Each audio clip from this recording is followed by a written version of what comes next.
I'm Michael Ker Scott, and I'm here to talk about my new novel, Hamlet and the Psychotherapist.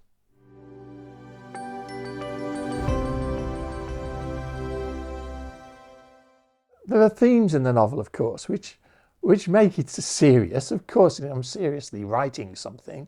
I'm writing something to try and entertain audiences. But I think that probably the theme of it comes out right towards the start of the novel, where the psychotherapist, whose name is Dr. Fortune, he actually writes a letter to Shakespeare, which I'll actually read.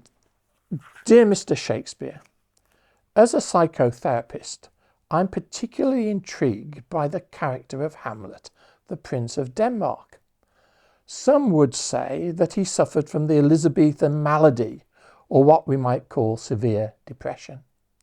This ultimately results in the untimely death of both Hamlet and other members of the royal household.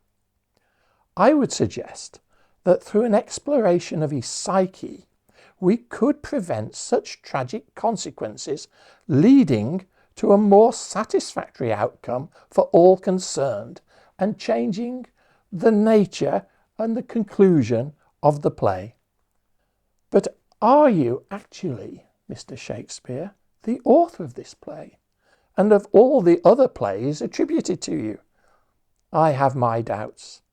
However, I now have the means to come to your Elizabethan London, where I can both help the prince to explore the psychological issues and also find out if you are the real deal, if you are the writer of so many sophisticated plays and poems.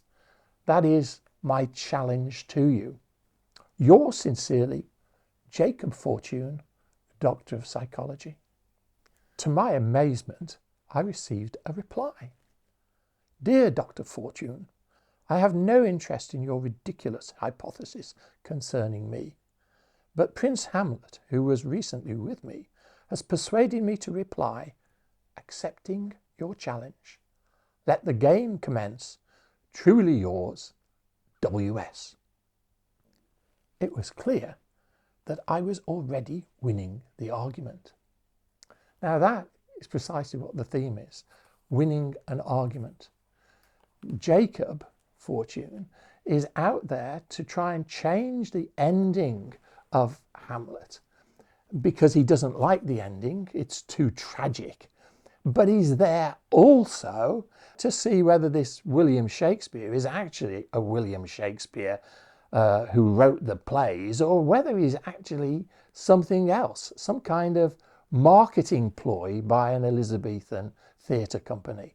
So that's where I feel that my theme resides, both in looking at Shakespeare and the authenticity of Shakespeare as the writer, but also the authenticity of the play and the way that the play ends.